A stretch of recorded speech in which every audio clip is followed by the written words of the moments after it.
questions to ask, right? I campaign with the confidence rising. I told WDF don't switch, good times are coming on even deep diving. Fan cams, reactions, watch along, still the pride of London thriving. The Eagles of South, they flying. Keep your eyes on us, we ain't hiding.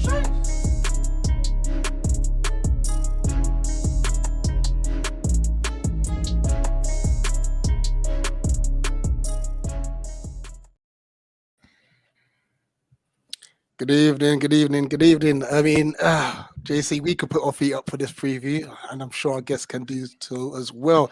It is Palace versus Bournemouth match preview with our game this Saturday, 3 p.m. at Sellers Park. JC, how's it going?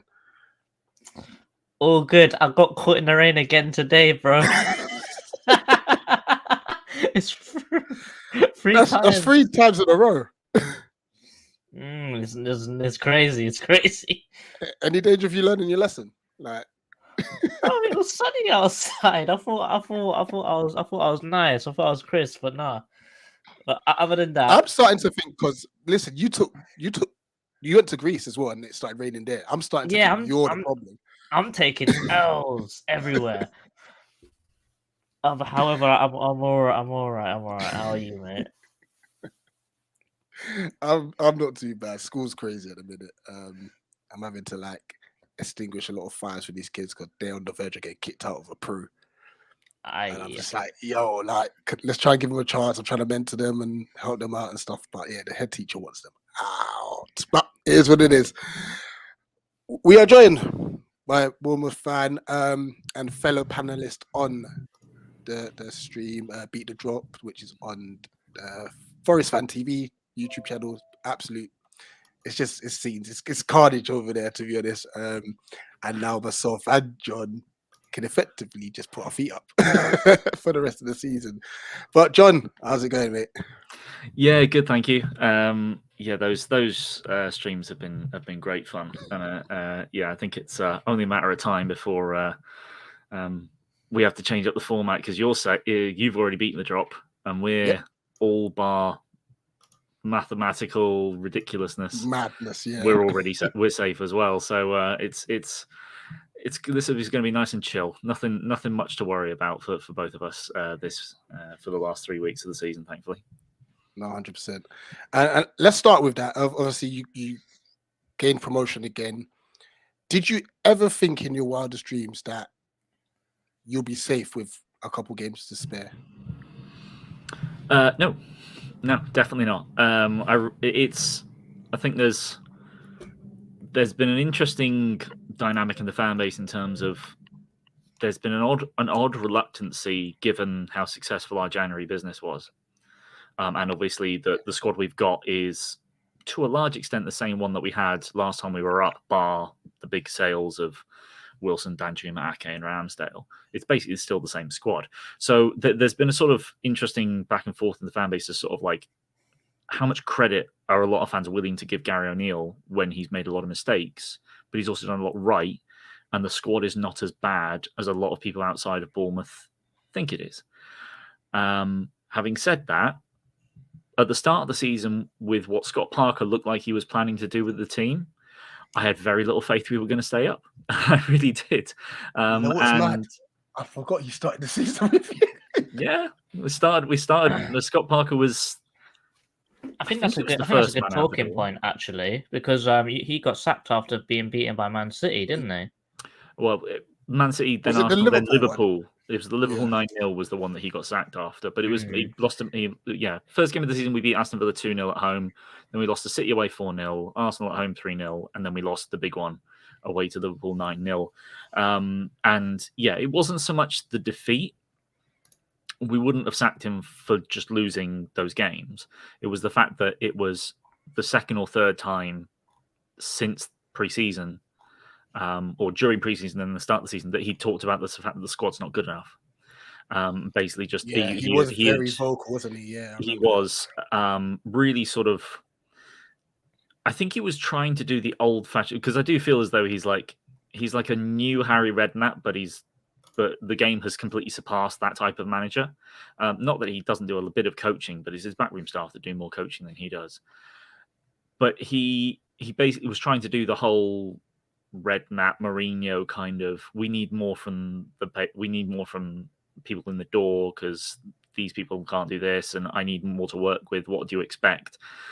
And our owners, who have changed now, who've since sold the club, it was the previous owners that sacked him, went, no, we've told you need to toe the party line, and that's enough. We're not going to take that crap anymore. And they kicked him out. So he was the first manager to leave, I believe, and then it came to Gary O'Neill, who was not the person I expected to finish the season at all. I think most Bournemouth fans thought, okay, the interim charge is lasting a little bit too long because he's still here and it's the World Cup now. But thanks for your help, Gary. Now let's bring in a proper manager. And in the end, a huge risk was taken by the new owners to keep him in, and with some really good business in January, he's actually done a really, really good job. I think the idea that he's up there for manager of the season is a fair point, but I don't think he'd make the top 5. But I do think that he has done a really good job with a team that, make no bones about it, every fan on every fan channel, when they were doing their predictions at the start of the season, had Bournemouth 20th. Every single fan. And I think if you said otherwise, you'd be lying. Because oh no, it was either 20th or it was 18th or, okay, yeah. or it was 18th or 19th. Yeah, it was definitely getting relegated. Exactly, definitely getting relegated. The only ones that didn't were doing it just for the laugh. It was every single fan base had Bournemouth going down. So the fact that we're safe with 3 games, well, safe with 4 or 5 games to go, really, we were, is pretty mad. And yeah, I never saw that coming. Yeah, I want to take it before we go into Gary O'Neill and what I think he's done a brilliant job, by the way. I just want to talk about your fan base, because we've kind of had a similar thing with our fan base. Now let's start off with Scott Parker. Would you say that the fan base was like unanimous in like he has to go? When he was sacked, yes, I do think that the fan base was. I would say that obviously it's difficult to go off Twitter, and you certainly don't really want to be delving into Bournemouth's Facebook fan base too much.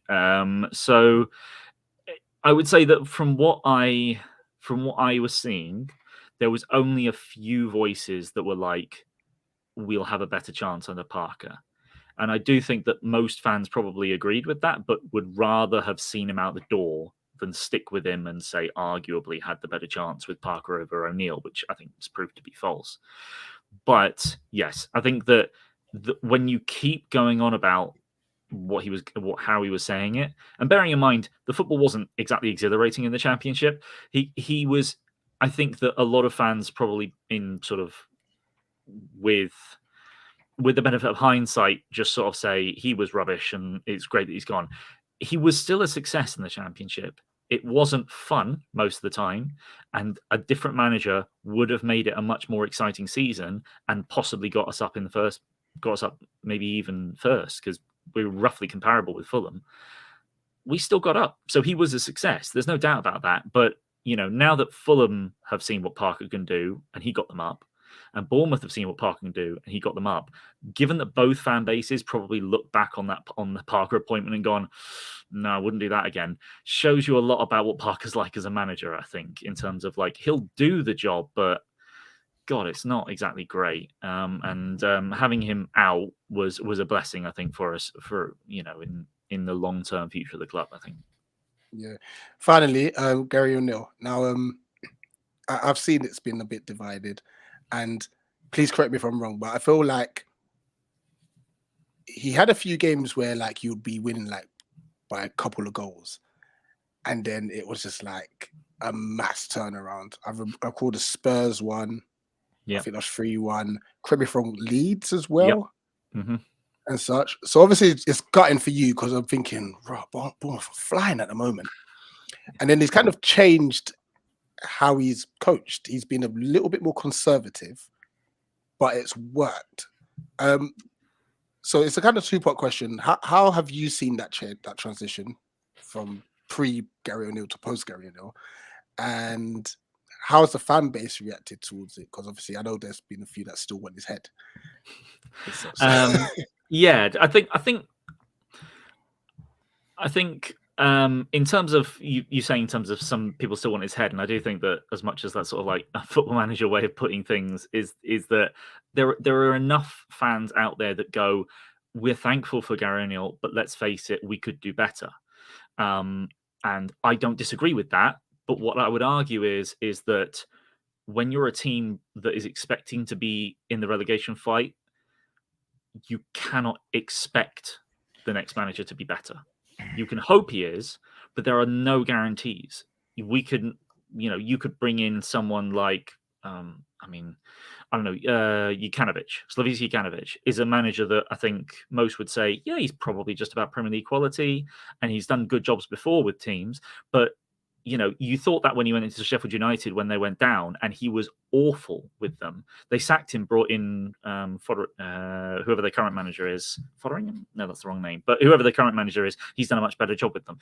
You can assume that you'll do better with a different manager. That doesn't mean you've got any guarantees of it. So I would not get rid of a good thing if it's there at the moment. And he's clearly got the players on side and working well for him.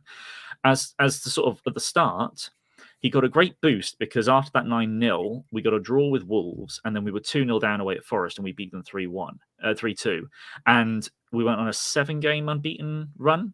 So we had a lot of credit in the bank, at which point we then went on to lose every game until the World Cup, bar 2 games with Everton in the Cup and in the league right at the end, which sort of like gave him that little bump at the end for us fans to sort of go, okay, no, he actually did do decent, but, we've seen with all those losses that it can go badly wrong. So let's not keep him going. And those losses included being 2-0 up at home to Tottenham and losing 3-2, being 3-1 up away to Leeds and losing 4-3. So those are 2 massive losses from those winning positions. And it showed the naivety of the fact that his changes were often too defensive, or he was making changes that didn't quite fit the pattern of the game that a lot of Bournemouth fans would have wanted to see.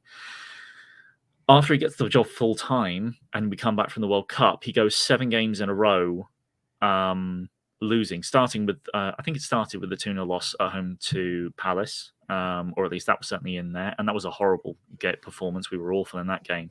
And we went 7 games, 2 goals, no points. And it was looking terrible. Most of us wanted him out at that point.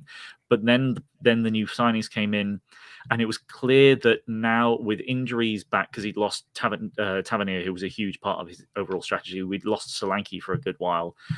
Once we had players back and once we had the new players in, what was very clear was his strategy was just, we're going to counterattack. That is going to be our main source of real good progression and chances. And it really started to work. It started with getting a draw at home to Newcastle, a draw at home to Forest, which we should have won. And then we went on a really good run of getting results. And then, that obviously culminated after that horrific loss, again, 2-0 up against Arsenal and losing 3-2. We then beat Liverpool 1-0 at home. And it went, win, loss, win, loss, win, win, loss. And we've shot up the table with those results. I think that any manager would have struggled in the period that he did because his plan A went out the window with the players that we lost in terms of Solanke and Tavernier, who were so vital to his strategy. But you would say that a better manager would have gotten more from those gains because they would have been able to adapt better and create a better and more solid plan B. I think it just shows the naivety and the inexperience that he's still got as a very young manager. But I would say that because he's able to create a strategy that works and is working consistently, it shows the ability that he's got to manage the team and build a squad and build a sensible strategy. And I think the backroom staff and owners to bring in players that work towards that strategy, like Ouattara. Semenyo hasn't played much. I'm sure we'll get onto him because you were linked with him for a bit.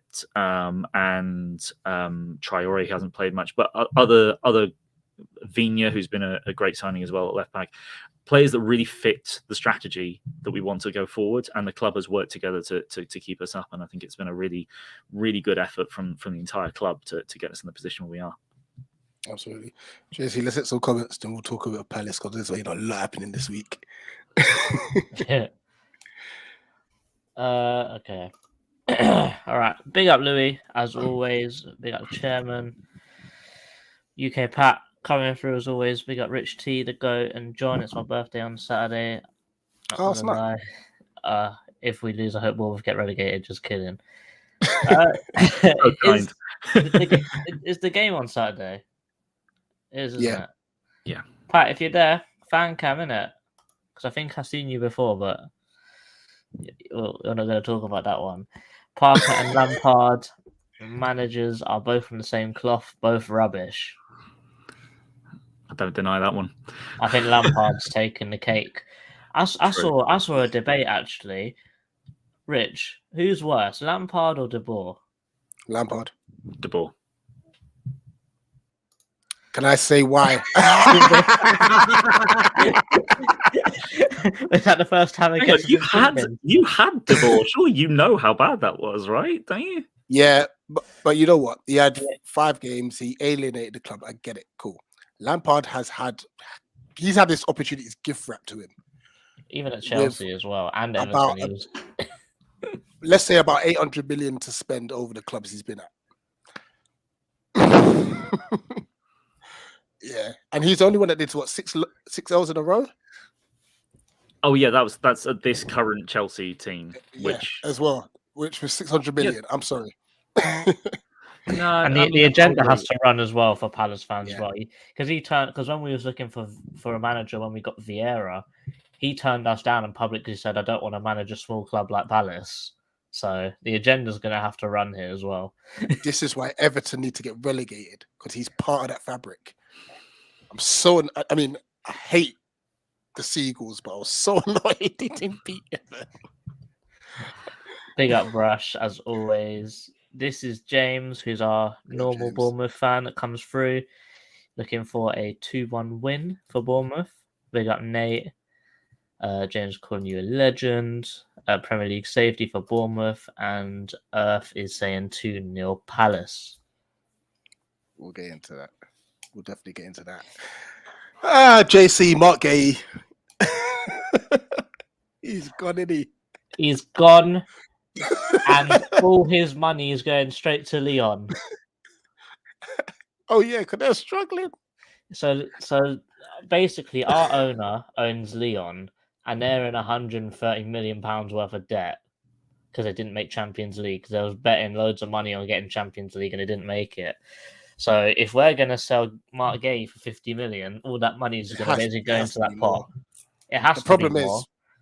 The problem is we sell him for 50, Chelsea get 10 million. Unless we sell it back to Chelsea again, then we get the full 50. Okay, yeah.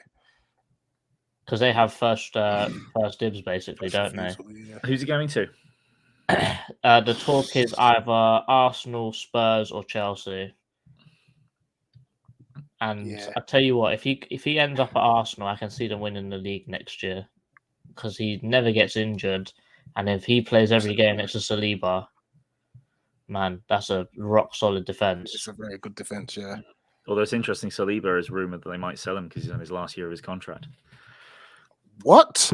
Well, Saliba's on his last year, and he's not necessarily committing to a new contract. So there may be Arsenal. That will be what deal? What deal? That's what I've heard. That will be a mad backward step for Arsenal. Only hearsay from. But then again, you can see why they're going for Gay now, can't you? If that is the case, it makes sense. But Gay for Saliba's, it's not really a forward. Remember, they've missed out on the league. They need to get better. And I'm not saying Gay isn't good and not good enough to go to Arsenal, but you can't lose Saliba as well. But if they sold Saliba for, I mean, how much could they get for him? 60, 70? Well, with 1 year on his deal, his price tag goes down. Get him for 40 to 50 or slightly more. They need to fund the move they're going to definitely put in for Declan Rice as well, don't they? So they do need to make a bit of money on the side somewhere else. And Gay's one of them. Saliba's one of the most sellable assets, I would say, for age and ability. But anyway, that's just a bit. That's something I've heard on the grapevine. But I don't know how true it is. We'll keep an eye on that, 100%. I think we've known it for the 2 seasons we've had him that he's probably way above our level, and to grab him for 20 million was just an absolute coup. I don't know how we done it. And I think now, because of his consistently amazing performances, I don't think he's ever been injured in these 2 years. He's just proven his worth. And put it this way, it's not the end of the world because you can find centre backs. Maybe not one as good as him and as young as him for as cheap as we got him, but you can find another centre back. Yeah. It's just how to replace Wilfried Zaha is the real is the real kicker, because you cannot find another player like him. He is an enigma. You can't find someone that's got the strength, the pace, the skills, the power, everything that he's got. You can't find that again. It has to be homegrown, and the only one that's close to that is Ratsaki, but he's still a few years off. He's still a few years off. No, absolutely. I mean, we've got Chris Richards, who could obviously fill in at centre back, I think, and I think he'll do a good job with Anderson. It was built like a quaver. He won't play. It's just his fitness, and such. And I know obviously would probably end up going back to look at like the Ronnie Edwards and so on and so forth. And it leads us nicely to the various owners, because obviously your ownership group, John, including obviously Michael B. Jordan and stuff. Like me and JC said it time and time again. That January window spend saved your season, and it wasn't just you spent money. You spent money well. Yeah, you didn't overpay for anyone. I think that's one thing that I saw. Like, I think the Otara deal is extremely smart, because he's very diverse in how he plays, because he's got many different attributes. He's good at shooting, he's good at dribbling, he's pretty fast as well. I think Semenyo, we were going for him as well, and you didn't overpay for him. I think you got him for about the right price. I think that 9 million. I think it was in the end. Yeah, 9. Yeah, that's our price range. Yeah, I think that you'll probably see the best of him come next season. Vino's been a good signing as well. I think Traore needs a bit more game time, but like players that have been at your club, like Anthony and Zamora, have really impressed me as well. So it seems like the income of new players and the old players, given their experience, it's just sort of gelled really well. And I think the business was so smart that it's just done you a favour and kept you in the league. But with the owners that we've got, your new owner is also brethren with our owner, John Textor. Oh, right. And how it goes with him is he'll spend big one season and hardly spend the next. So that might be one thing to look out for. I think that would be fair and understandable as well in terms of what Bournemouth are as a club. Mm-hmm. When I compare, I don't know what in terms of. Well, obviously, our stadium's the smallest in the league, so our gate receipts aren't exactly massive. But then, really, with the money that you get from the TV rights deal, gate receipts aren't really much anymore, anyway. Mm-hmm. So I think the plan there's a lot more plans going on. I think in the background in terms of the structure behind the structure for Bournemouth now. I think the money that was spent on transfers was a sensible one to keep us in the league, but I don't think they're really should be looking to go quite as hard as that in the summer, as much as I think they might do to a small extent. Really, we need to be looking at a new stadium, which they are looking at, but we've been looking at it for 5 years, and it's very difficult to figure out what we're going to do with it, because we don't own the land the stadium is on. So we're reluctant to build on that ground. So we look to build next door. There's an athletics track next door, which we probably look to build on, but then you need to find a place for the athletics track to move somewhere else, and that involves working with the council. So there's a lot of stuff that's sort of not really in place for that one yet. So a new stadium is going to be very difficult. A new training grounds being built. There was 30 million planned on that got cut because of the pandemic, that sort of got halted, but that's being restarted now. So that's the biggest thing, because that was the one legacy that we were going to have from our Premier League time was this training ground. And then we went down and the pandemic hit and it looked like it may never get completed. But thankfully, because we're back up, it will do. That's the biggest priority. But then after that, what Bill Foley we're looking to do is just improve the income that can come from stadiums. So hold more events. We've got a boxing match that's happening there in a couple of weeks. There's a Bournemouth fan, Chris Billen Smith, who's a European, who holds a couple of European belts and is going for the World Championship, and that's being held at Dean Court. But that's a good sound for us then, with because we've got Richard Reakpor, who's a Palace fan, and he wants to have his World Championship fight at Selhurst. Yeah, it's something that he's been, and I think it really improves the sort of pulling power of the, of tickets and of eyes on the event. But Foley has it's not his first time in sports, so he created from scratch the Las Vegas Golden Knights, which is a hockey team in America. And from the sounds of things, he really went hard on that in terms of spending money, but also getting a lot of deals in place to make money from sponsorships and whatnot in that. But certainly went whole hog on that, and they were a big force in NHL only after a couple of years. It's a bit different, obviously, in football, because you can't just throw money at it and make it all work. But and he brought in Michael B. Jordan because that's just brings star power to it. It's all of just trying to do everything you can to bring as many eyes on and bring as much money in as you can. I think he's clearly a very passionate businessman and an intelligent guy in terms of he's dealt with these things before as much as a new environment for him. So I'm looking forward to seeing what he does. But in terms of what you were talking about, the strategy of bringing players in, yeah, I think, as I mentioned before, it really was. We didn't play over the odds. There were some situations where we almost brought transfers in but didn't. There was the striker Jackson from Villarreal. We almost brought him in. I think that was 25 million we were looking for, but it came up in the scans that he had a hamstring issue. So we pulled out because we needed players available immediately. And he's now on fire at Villarreal and has got much bigger eyes on him. So I'm worried that we're not going to get him in the summer this time round. But it sort of shows that, we almost got him, we didn't, and he's doing really well. So, the scouting network's doing a good job. Yeah, Traore has been injured for a large chunk of the season, unfortunately, so he's not played, but he was on loan with an obligation to buy, I believe, if we stay up. I think he may become our record transfer if we bring him in for about 30 million. So it is a bit over the odds on that one, but we've yet to see exactly what he can do. But we all look up YouTube videos, and he certainly can. He certainly looks like he's got a lot in him. Ouattara has obviously been as much as he's had the odd poor game, he's been mostly a revelation on the right wing. He's been brilliant. Vigna barely played. I was really annoyed that Lloyd Kelly's okay as a left back, but I want an actual left back in there. Vigna's come in and he scored 2 belter goals, one against Tottenham and obviously a great one against Chelsea, but he's looked to fit in really well as the attacking option on that left-hand side. Yeah, so much of the business has been really good. And as I mentioned, when you look at the team we had after the summer transfer window, there were 3 youth team players, but apart from that, out of the entire squad, only 3 players were ones we bought when we were in the Championship or League One.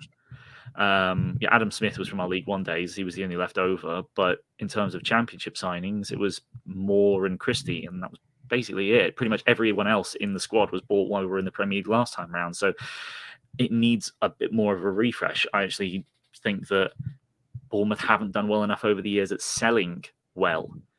The only player that we've sold while we've been in the Premier League for over 15 million was Tyrone Mings for 24 to 27 to Villa. Everyone else has been 10 million or less. And that's it. That's all we've sold. Well, apart from Matt Ritchie in our early days for 12 million to Newcastle, but it's not been much.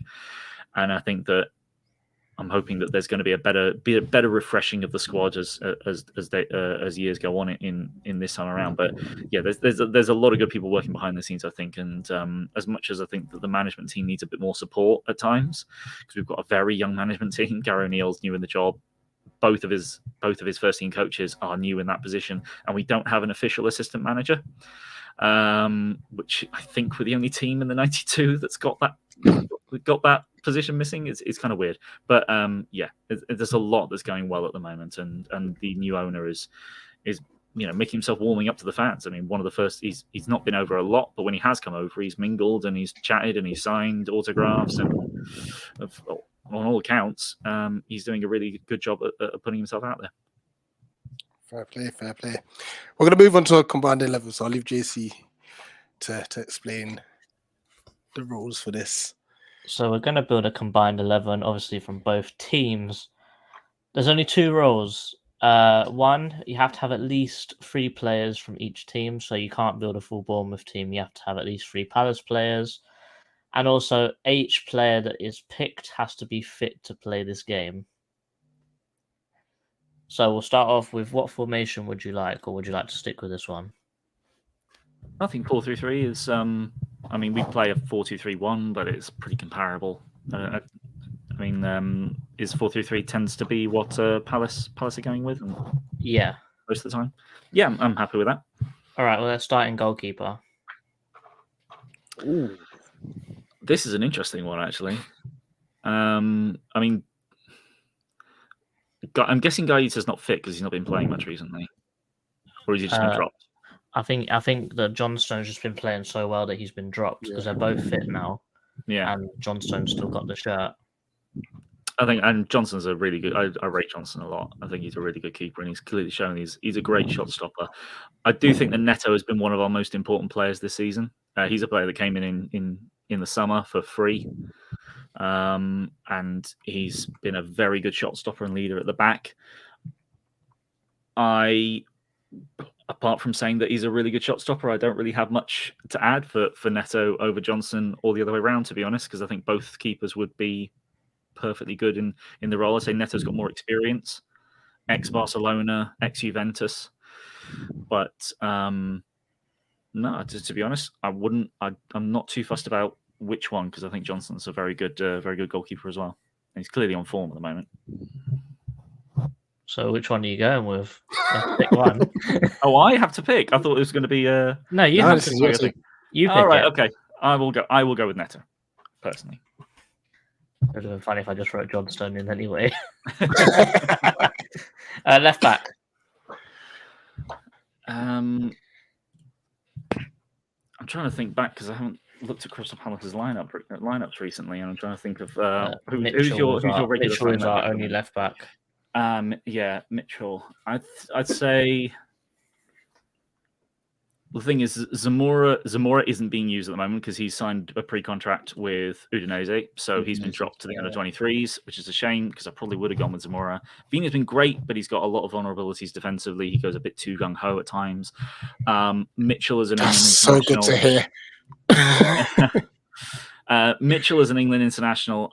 To be honest, I've barely seen him. I hear a lot of very good reviews about him, and that he's certainly got a lot of talent, and obviously quite young. But I would say from what I've heard and the small bits I've seen, I would probably go with Mitchell for now. Right back. Whoever your right back is. Back. Who is your right back? And we'll put that in. Adam Smith. So we'll. Actually, then. Well, I mean, like Adam Smith's an interesting one because he's been quite. I've had a little bit of an agenda at sort of times against Adam Smith for certain reasons because I think he's dribbled past too easily at times. Yeah. But he is a very capable right back, a lot of experience, and he's not stupid with doing what needs to be done. I do think that look out for the trademarked Adam Smith dive when he's in any trouble at right back, any trouble, and the attacker gets close to him, he'll go over like I don't like anyone's business. But we'll watch out for that, definitely. But he's very good at buying. He's very good at buying free kicks in his own third when he's under pressure. But he's also no nonsense. I think there's a lot of good stuff about Smith. I think he's not as good as he used to be at going forward, but defensively he's still pretty darn good. So we'll stick with Smith. Centre backs, I can't not go with Gehi after all this talk that you've been going with. But I will say that I would put Marcos Senesi as the other centre back. I think he has been. It took him a little second because I think a lot of Bournemouth fans were very worried when Gabriel Jesus completely bullied him out of the game against Arsenal very early on in the season. But he was coming from the Dutch league. It's a very different set of circumstances. You're not playing those kinds of very powerful attackers in that league. And once he's got some games under his belt, he is probably our best passer out from the back.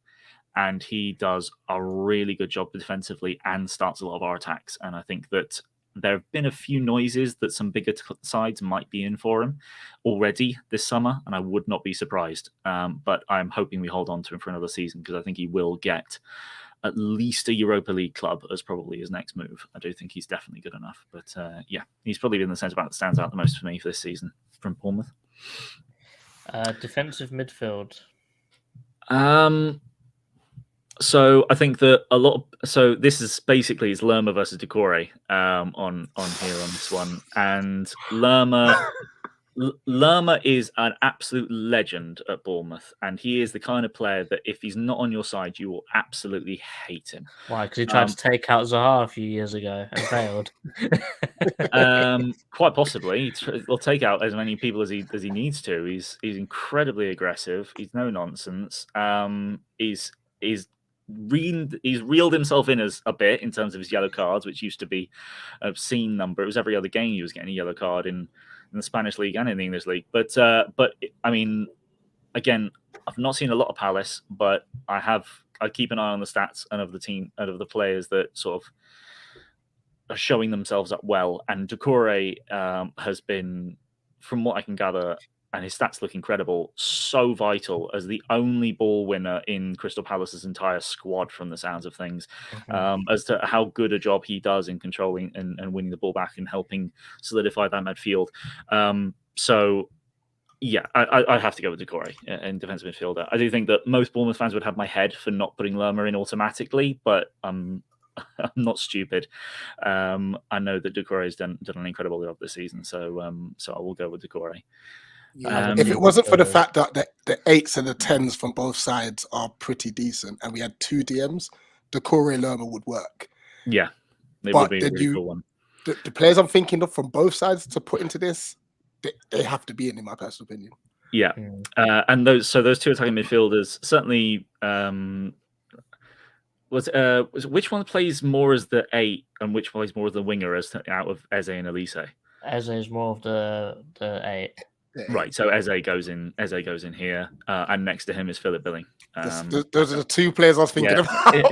I don't think any Palace or Bournemouth fans is going to qualm over those 2. I think it pretty much has to be. I think the only one that I'd say is an honourable mention for you guys is Christie, because I rate him pretty highly as well. True, Christie went out the squad for a little while. I think a lot of us thought that okay, new signings come in, he's going to be phased out. Was the making of him. He's actually seen the competition and just gone, right, I'm going to turn it up now. And as much as his numbers in terms of stats in terms of assists and goals haven't really kicked in, he's only got 1 goal and 1 assist all season. His work rate is ridiculous. He doesn't stop, and he's starting to show some real quality and build up. So yeah, he has been a shout. He's playing more as a left winger at the moment, but he certainly could play in the 10 or right wing. He can play across that front 3. In terms Could I also of quickly give a mention to Marcus Tavernier as well? Could I think? Yes, well, Marcus Tavernier would probably be the left winger here. I suppose you've got Zaha. It depends. I mean. Zaha's such an interesting. I think in terms of just general, in terms of like he's probably the top player in the entire sort of setup between the 2. So I suppose I can't not put Zaha on left wing in terms of like he's the player that definitely has most about him to win a game on his own. Not that Tavernier hasn't actually done that this season. And then on the right wing, well, you've got Elise, you've got Tavernier, you've got Ouattara. Your 3 candidates, and it really could be. There's a lot I would argue for in terms of the Bournemouth players on there, but at the same time, I do think Elise has been ridiculous recently. Some of the performance he's put in, as much as Ouattara has been a game changer for us, and Tavernier has also put up some ridiculous numbers at times. I think Elise is just could be absolutely next level. He really could. So I think I'll go for Elise there, and then I don't think you'd have any problem with me putting Solanke up front as your striker. I don't think you'd have any. I don't think you've got anyone really to go up against him in terms of the strikers of what you've got in the squad. Are you? Like I said, I don't think you've got anyone to go up against that. But yeah, careful, he did score against you guys. There's the odd player that just. Yeah. Well, Palace, you've got. I can't remember who it was in terms of. One of your centre-backs scored against us every single game we played. I can't remember who it is now. It was Dan, I think. That was it. It was Dan. I don't know why Dunn was in my head. It wasn't Dunn, it's Dan. But yeah, Dan just scored against us for some reason. Basically, every game we played, in the seasons we were up last time around, he scored every game, and I don't know what it was, but for some reason. But yeah, I think that was pretty good. I think this is probably one of the most unbiased 11s we've had. You know. Yeah. I think so. because like normally what me and JC will do afterwards is say, we might change this, but the only one I could potentially change is Adam Smith. I thought you had someone else completely different at right back. And no, our right backs are Adam Smith, Ryan Fredericks, and Jack Stacey. None of them are really sort of like Adam Smith is the only one that's sort of holding Premier League quality at the moment. But out of Adam Smith and Joel Ward would be your right back? Yeah. That's I think both of us are sort of like, okay, which is it's the best of the which is the one we definitely wouldn't want. I think that's tough. But I know I'm being harsh on Adam Smith there, very definitely, and there are issues that I have at times with his game, but I think generally he's incredibly capable right back. So, yeah. Just on that, and I think we'll try and do this a bit more next season, JC. Where would that side finish in the league? They put it up again. Put in the comments as well. Well, I mean, where are you now? This is like you're 12th and we're 14th, so we're probably roughly 13th then. Yeah, I think there's a good chance of 13th. Although I think we could play slightly. I think that Gehi Senesi back two can really get attacks going there. I like Mitchell down. What you do, because what we've done at Bournemouth very often is Adam Smith basically plays as a third centre back. He just tucks in and doesn't do anything down the right. Could we go free at the back and put Anderson in? On. Yeah, Rich, what if we go free at the back, put Anderson in, and then we move another one up to midfield, just sort of like a 3-4-3? I don't know. What formation you then... Yeah, because Mitchell doesn't need to be there in that case. So you can put another midfielder in. Who are you putting at left and right wing back then? I think Tavernier would come into the conversation if you're going to play with a left or right wing back. But so would Vigna. Because I don't think Vigna's quite got it as in a back four yet. But Tavernier works really well as a right wing back or a left wing back. But then you're going to change that to a midfield three. So you then become a two in midfield. Yeah. That'll probably mean the end of Eze, to be fair. You'd lose Eze or Billing. But could Eze do Mitchell left? And Smith? If we were to do 3-4-3, as in a flat four, could Eze go left, Decore, Billing in the middle, and then who's his Vigna on the right? Can he play right? Probably put Tavernier on the right. Tavernier. I would say. As it's right very wing attacking, back. actually. I think that midfield is a bit weak. Just Decore. Yeah. Really. Billing's an underrated ball winner, but he's still not as effective in a two. I don't know. It'd be an interesting one. 13th. I think that's pretty good, though. You say fair. I think a bit high because when you look at us, JC, our biggest problem is scoring goals. Mm. And Solanke, he may not get bags of goals, but he's definitely assisting. He's a Billings our top scorer. Billings our top scorer with 7. So he'd get you goals from midfield as well. Yeah. He's joint with Solanke, no? Has Solanke crept up to 7 now? I don't know why. I thought he wasn't quite there. But even just look at Solanke's hold-up play. Oh, yeah, it's really improved. If Solanke's bringing in the likes of Eze and Billing into play, that's a top 10 finish, you know? And Zaha coming in as well. Yeah. I think those two would dovetail quite well together, actually. An interesting one, yeah. Very, very interesting. Right, what's up next? JC, thoughts on the game? It's going to be one of two things. It's either going to be sandals on, who's got the better sand. However, that's exactly what we said a few years ago when we finished 5-3. Both of us were safe. There was nothing to play for, and boy, there was fireworks in that game. Wasn't there just? You know what? I'm looking forward to this game. I'm thinking it's going to be one of the ones where both teams pressures off. We're both safe. Let's just go and give the crowd a good showing, and I think that's what's going to happen. You know, I'm looking forward to it. Bournemouth, I think mostly every time I've gone to Bournemouth or watched them at Selhurst, they've always turned it on against Palace, and we're normally pretty rubbish away there, but at home we normally give them a good game. I remember a few pretty dull score lines, but the actual game that preceded it was pretty exciting. So I'm looking forward to it. You know, I think it's going to be exciting. Eze and Elise are going to they're both on absolutely incredible form right now.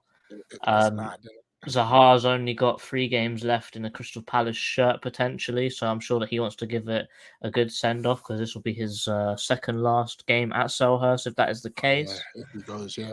So I think that everyone's going to want to bring their best performance, and I'm looking forward to it. No, absolutely. We did tactical stuff, so check that out where we tried to look tactically at both teams' strengths and weaknesses. This might be the game of multiple conceded set piece goals, since both teams are rubbish at defending set pieces. I think Bournemouth have conceded 21 this season, and I think we've conceded like 14, 15. So not much better, to be fair. It's definitely high. And so obviously that's going to play a massive factor. Billing for you is going to be a massive threat in the box, in the attacking end and such. It'll be Gay or Anderson for us will be our biggest threat. But I think like when you look back at the game is it still Dean Court? Is it the Vitality Stadium, by the way? We all call it Dean Court, but it's officially the Vitality Stadium. All right. Yeah. Out of respect, then Dean Court. When we played there, obviously, back end of December. Yeah, it was December 31st, 30th. It was right at the end of the year. Yeah. As you said, I don't think it was your best performance. I don't think we came out of second gear.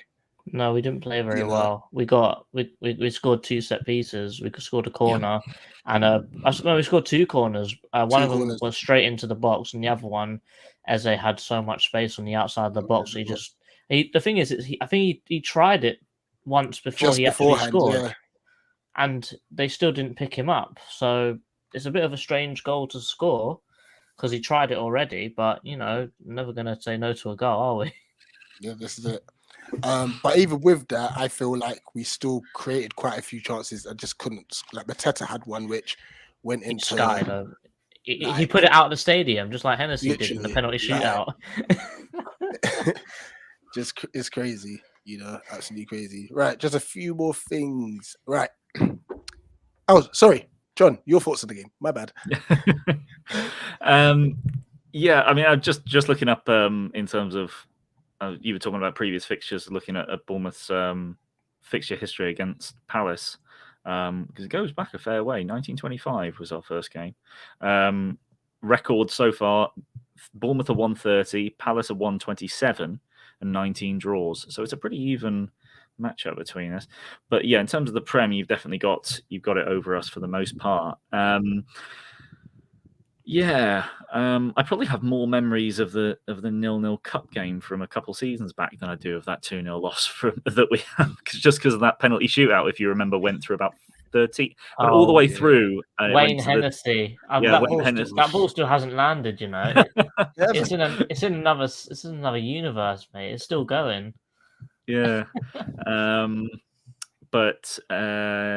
I think. Bournemouth haven't won a game this season when they've had more possession than the opposition, and certainly in terms of like what Bournemouth can do in possession is going to be, given we're away from home and Palace, you're comfortable on the ball. I do expect us to try and play that counter-attacking system. We've had a lot of joy over recently with Ouattara playing a right wing. If the left back's not on it, or if he gets up a bit too far, we'll play long balls over the top of the defence every single time we pick the ball up. Lloyd Kelly can seemingly only play long balls at the moment from centre back if he plays. So it's going to be an interesting one because we can switch our game up if we need to. But I do expect Palace to have more of the ball. I do think you're right in terms of set pieces. I think it's going to be a really good opportunity for Palace to get goals. But I think it'll be relatively even. I think both teams should be relatively free flowing in terms of, there's not too much responsibility on you've got to get a win either way. So yeah, I'm expecting a high scoring game. I think I could easily see both teams scoring and both teams maybe even getting a couple. I don't think it'll be that 5-3, but I think it could well be. It should be a fun game regardless. That should be right. We're going to do predictions league, which is always fun. So we've been running this all season, and so these were last week's results. It's probably the lowest scoring week all season. Wait, Nicky got the highest? Yeah. It's crazy. And you know what? I messaged James, who was our Spurs guest last week, and I was like, bro, it's all down to the Forest Southampton game of where's this looking peak. But it came through. It came through. So basically, it's 1 point, which is orange for a correct result. Green, 3 points for a correct scoreline. And such. So, which leads the table between the whole of the England football crew. I think I'm not mathematically champion yet, but I think it's safe to say I've regained my crown. I hope you have a stinker for the next 3 weeks, and I get absolutely every single one right just because you said that. It could happen. I told Nicky's gonna have to get like 10 perfect score lines, and he's back in the running. Well, I think Dan and Nate have run away from me a little bit now. They have, just a little bit. So obviously, for those in the community who get involved as well, I've even got more correct scores than Midge now, which is an achievement getting and such. I'm going to shout out Louis Tidy, by the way. He's been climbing. Yeah, man. He's been climbing and such. And then here's the ones that seem to forget. Now, this is the one that's going to interest you, John. The guests. When we have guests on, they have their go as well. So Callum and Jack are still top. So that's Jack from Matchday Vlogs. They're still top of the so we're probably going to have to do last game of the season. They're going to have a playoff and such. Is like the mid-table lot, is towards the bottom of the table. And propping up everybody is Patrick. He's a Man City fan. He has been made aware of his forfeit if he stays bottom. So he knows what his forfeit is, and that will be done during the England Football Awards stream middle of June. So we've made him aware. John, you just have to get 3 points. Okay. Or yeah, just 3 points, or just one correct score. That's it. Yeah, that's true. One correct scoreline, or 3 correct results. Now, if you get 2, then the last game of the season, it'll be a playoff between you and Patrick and such. I don't see anyone getting. Nah, surely not. Surely not. Yeah, two correct scores. Last week, Homie nearly got it. So it was close. Yeah, it was very close. So to be fair, that would have been fun because what the forfeit is as a Spurs fan, that would have been jokes as well. Yeah, 100%. I mean, but technically, he might have been able to do the chip. I think I'd rather have the actual forfeit. Yeah, we're doing now, innit? Yeah. I think that's a great one. Who came out of who came out of it? I think it was Pat, wasn't it, or someone like that? Or maybe Dan. Someone came I don't know, out but it's a great, brilliant. It's a great forfeit. It was a great forfeit and stuff. So just beat 2, John. Right. Leeds versus Leicester, John. Leeds versus Leicester. Sorry, Leeds versus Newcastle. What am I doing? Leeds versus Leicester would be a great game at this point of the season. Leeds versus Newcastle. I think Newcastle bounced back pretty comfortably from that. Although, given Big Sam, I don't expect to be too high scoring. I'm going to go. I don't think it's too high scoring. I'm going to go 2-0 Newcastle. Villa Spurs. Oh God. I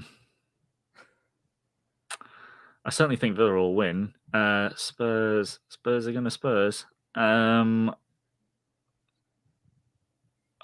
a tough one. I think 3-1. Actually, no, because I don't know. They picked it back up against Palace, but I don't know. No, I'll still give Villa 3-1 Villa. Chelsea Forest. Dear. 1-1.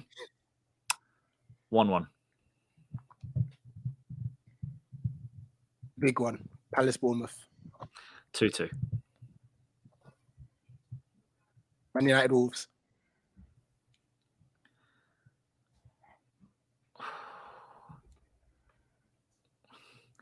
1-0 United. They need it because they've been poor lately. Yeah, they have. That's what's making me sort of double think against myself, because I was going to go 0-0, and I think every time I ever pick a 0-0, there's a goal in like the first 5 minutes. Yeah. Your enemies versus Fulham, which I believe this is the game that could relegate them officially, isn't it? Yes, if they don't win this and other results don't go their way, then or if other results go their way, then yeah, they'd be relegated. How on the beach of Fulham now? They got Mitrovic back. So no, he's back against us next week, I think. No, he's back. He's back next game. I remember seeing it popped up on Twitter. Well, just before this, so he's back against Southampton. I was just scrolling through. Yeah, he's back against Southampton. I'm pretty sure he is. I need to double check that. I'm sure I was scrolling through Twitter and I noticed that he's back, because that would possibly change my my prediction.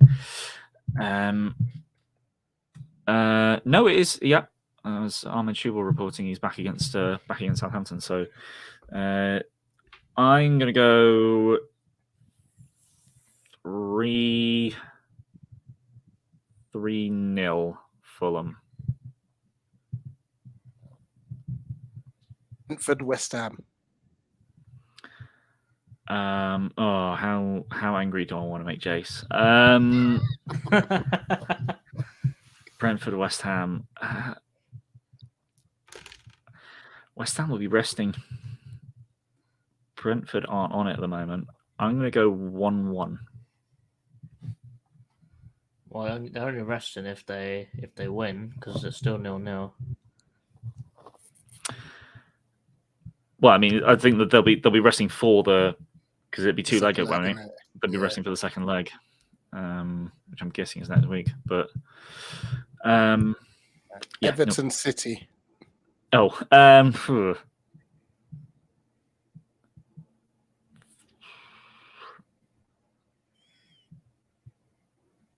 4-0 City. City would have a Champions League game next week as well, wouldn't they? Yeah, but I mean, they could put out a complete second squad, and it'll still win the league. That's ridiculous, but yeah. Arsenal versus Brighton. Ooh, this is a tough game. It is, and Brighton just got battered by Everton at home. I do wonder if they'll bounce back and just pick up a result from nowhere against Arsenal. Two very similar styles of play. I'm with their neck. Bless you. Cheers. I'm gonna go 2-1 Arsenal. I've talked myself into it. I was gonna go 2-2, but I'll go 2-1 Arsenal. Lastly, Leicester, Liverpool. 3-0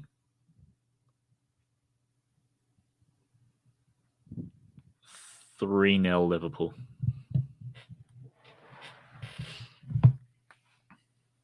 Right. I don't know. Thankfully, there's a few ones where you can't exactly get the wrong winner on that one. So, there's a few there where it's like, yeah, no, I'll get 3 points out of that, surely. It's the Premier League, so that's true. I mean, that's why no one got a correct scoreline last game week. This is it. Let's see a few more comments. I know, Chelsea fan. When are we having a party for 40 points? Hopefully I hope we catch you. Yeah, actually, no, John, you let us down last week. Yeah, sorry. Yeah, we're still trying to chase Chelsea. This is going 2 ways, end to end. I think it'll be a very end-to-end game, to be honest. We'll cancel each other out. But you know one thing though. Last game week was the highest scoring game week in the Premier League for years. I bet you this game week is going to be the lowest. Yeah, that Monday was ridiculous. That Monday was stupid. I bet you were going to see a few 1-0s and 0-0s. I guarantee it. Yeah. SCCPFC saying 3-0 or 4-1 Palace. I think he meant 3-1 Palace. Feeling confident. What's Nicky's thought fit for being the lowest of the Eagle-eyed crew? Chip challenge. Chip challenge. Live Saturday, 27th. At his house. At his yard. We have got a backup yard, I think, just in case, but the plan is at his house. Absolute seeds. Nicky cheated to stay last.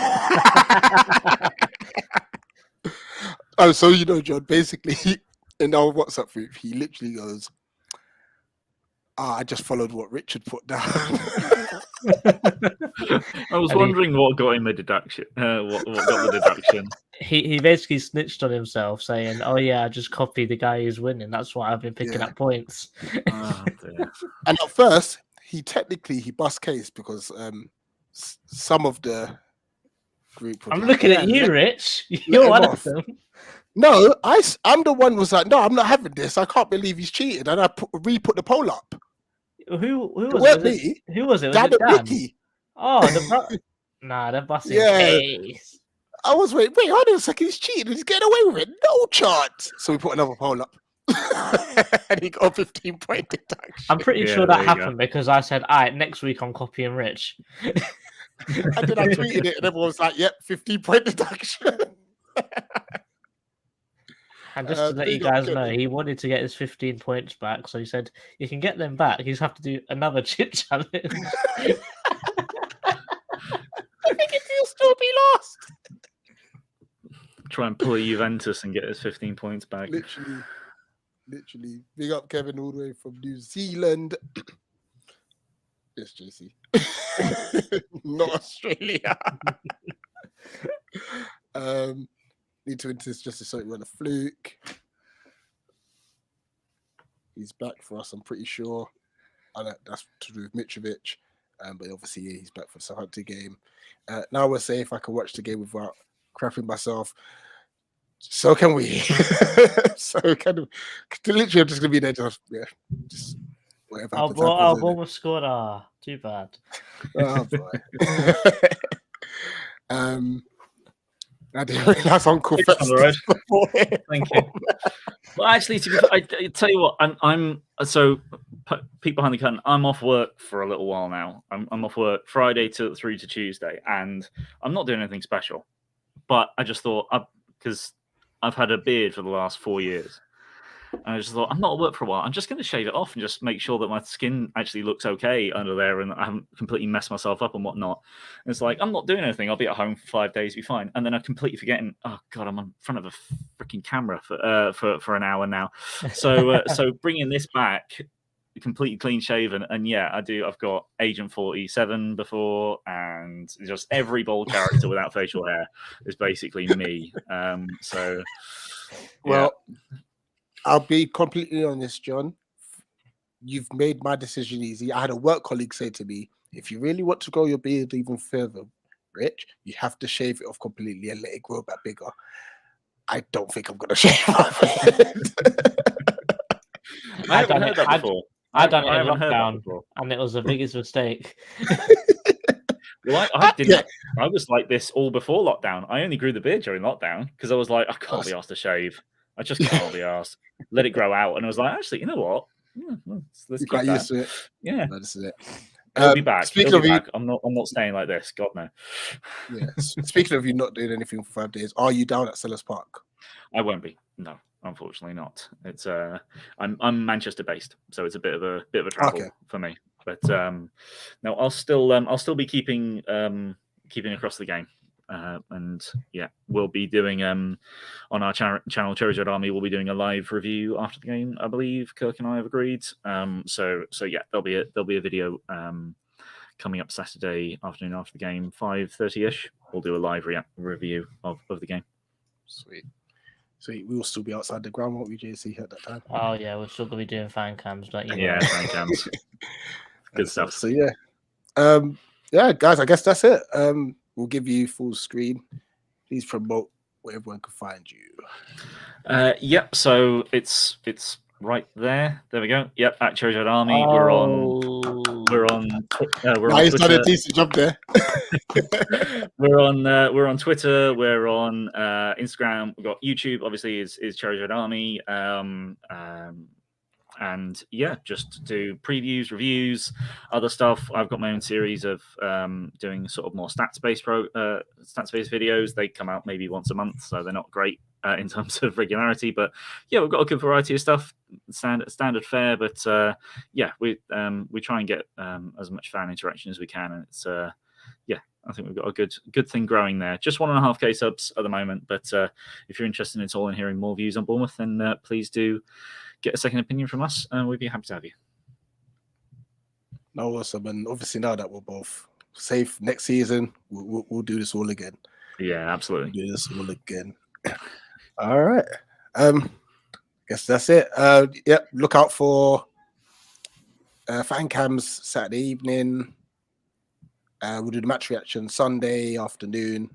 We always give it the day after to really dissect it, because in the past we've been so vexed in some games. I think it was which one was it? Was it I think it was the Brighton game. We went home and just had a rant for like 2 hours.